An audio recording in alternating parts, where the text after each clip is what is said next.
कहानी शुरू होती है उत्तर भारत के एक छोटे, शांत और साधारण दिखने वाले गांव सूजापुर से। दिन में ये गांव बिल्कुल मासूम लगता था। मिट्टी की खुशबू, पगडंडियां, हरी फसलें, सब कुछ प्यारा।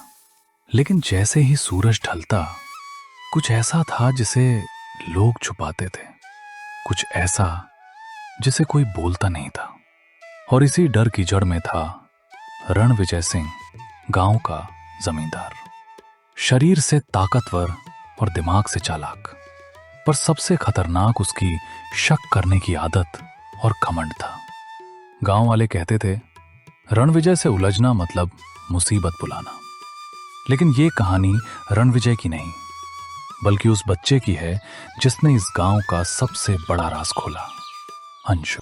हर रात जैसे ही 10 बजते, गांव की गलियां खाली हो जाती थीं। लोग अपने दरवाजों में 2-2 कुंडे लगाते और खेतों की तरफ तो कोई देखने भी नहीं जाता।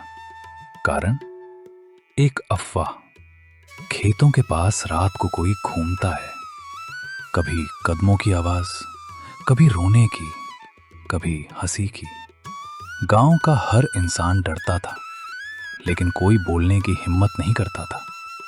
और इसी डर के बीच एक लड़का था, 14 साल का अंशु, जो पढ़ाई में तेज, दिल का साफ और दिमाग से जिज्ञासु था।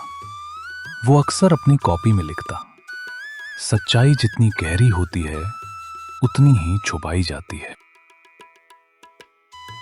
रणविजय के पास एक पुरानी लोहे की तिजोरी थी, जो उसने कभी किसी को नहीं दिखने दी। उसके नौकर तक उससे डरते थे। रात को वो तिजोरी अपने कमरे से उठाकर एक अज्ञात जगह ले जाता और सुबह वापस लाता। गांव में बच्चे उस तिजोरी को चोर की आंख कहते थे, क्योंकि हर बुराई, हर विवाद, हर धमकी किसी न किसी तरह तिजोरी से जुड़ी होती। किसान कन्हैया कहता, अगर किसी की जमीन हड़पनी हो तो रणविजय पहले तिजोरी खोलता है, फिर फैसला सुनाता है। ये तिजोरी सिर्फ लोहे की नहीं थी, ये रणविजय का घमंड, उसका अतीत और उसके डर की रखवाली भी थी।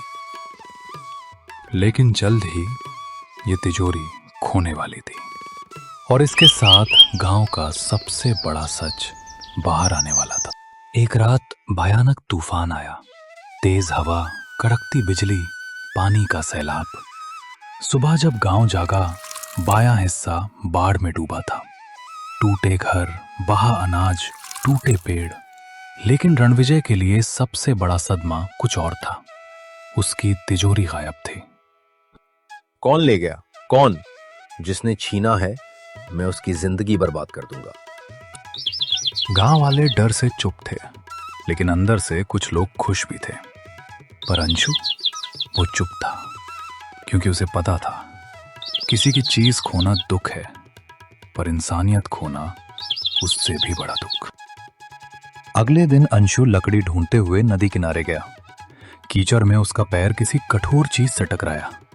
उसने मिट्टी हटाई और चौंक गया, वही तिजोरी।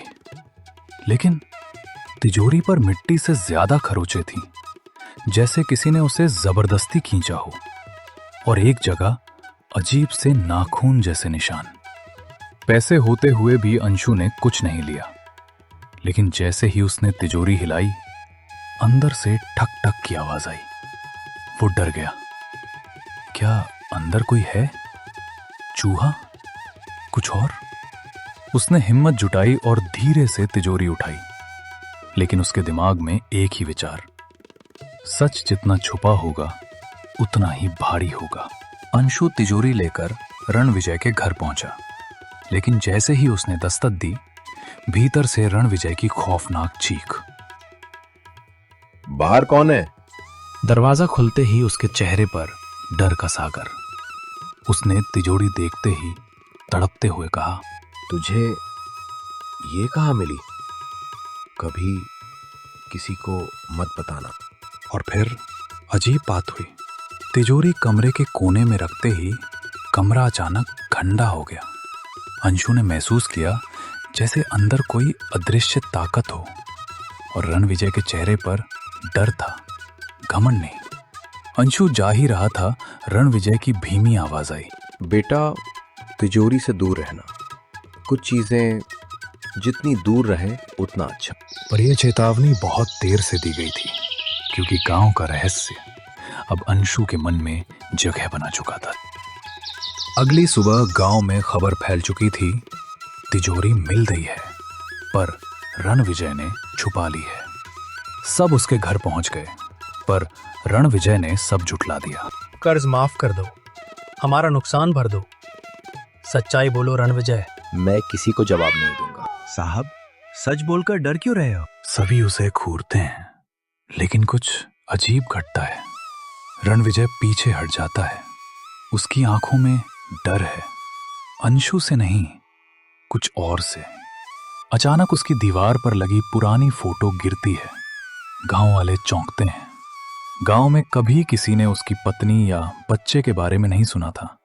रणविजय के चेहरे पर खामोशी। अंशु के मन में शक की बिजली चमकती है। उसी रात अंशु को नींद नहीं आती। वो चुपके से रणविजय के घर की तरफ जाता है। कमरे के अंदर से हल्की सी आवाज, बचाओ, पापा, खोलो। अंशु के रोंगटे खड़े हो जाते हैं। वो खिड़की से झांकता है। रणविजय तिजोरी पर हाथ रखकर रो रहा है। माफ कर दो बेटा, मैंने गलती की थी। तूफान वाली रात मैंने तुम्हें बचा नहीं पाया।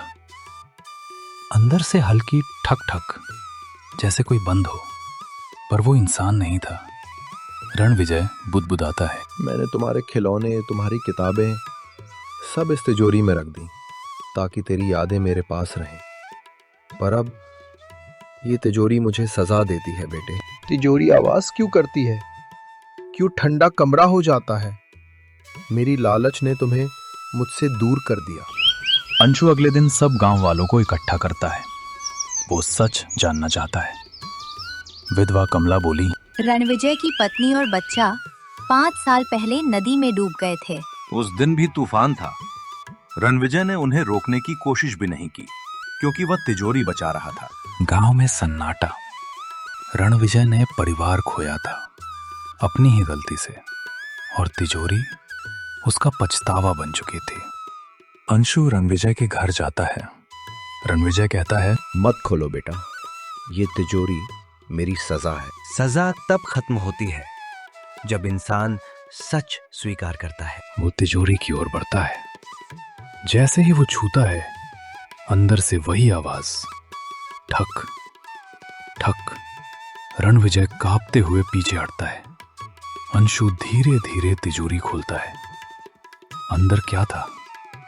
न कोई भूत, न कोई इंसान, बल्कि एक छोटा लकड़ी का खिलौना जो टूटा हुआ था और तूफान में पत्थर की चोट खाकर अंदर अटक गया था। रणविजय रो पड़ता है। तिजोरी की आवाज कोई परछाई नहीं, बल्कि उसके बेटे का टूटा खिलौना था। कमरा ठंडा इसलिए होता था क्योंकि तिजोरी में नमी जमा हो जाती थी। सस्पेंस मिट चुका था, अब सिर्फ भावनाएं थीं। अंशु खिलौना रणविजय को देता है। रणविजय घुटनों पर गिर जाता है। मैंने अपने लालच, अपने घमंड के कारण अपना सब कुछ खो दिया। तिजोरी मैं बचा रहा था, पर मेरा परिवार बह गया। गांव वाले पहली बार रणविजय को इंसान की तरह रोते देखते हैं। वो तिजोरी को बाहर ले जाकर आग में फेंक देता है और घोषणा करता है, आज से मेरा घर नहीं, मेरा दिल खुला रहेगा। मैं हर गरीब का कर्ज माफ करता हूं, हर विधवा का खर्च उठाऊंगा, और अंशु की पढ़ाई का पूरा जिम्मा मेरा। अंशु बड़ा होकर एक प्रसिद्ध क्राइम इन्वेस्टिगेशन ऑफिसर बन जाता है, जो सच की खोज को अपना धर्म बनाता है। वो सूजापुर लौटता है। रणविजय बूढ़ा हो चुका है। उसके चेहरे पर अब घमंड नहीं, सिर्फ शांति। वो अंशु से कहता है, बेटा, तुमने मेरे डर को मेरी मुक्ति में बदल दिया। जब तक इंसान सच से भागता है, तब तक डर पीछा नहीं छोड़ता, और जब सच का सामना कर लेता है, डर खुद भाग जाता है। सच छुपाने से डर पैदा होता है और सच अपनाने से इंसान आजाद होता है। घमंड हमें अंधा बनाता है और पछतावा हमें समझदार।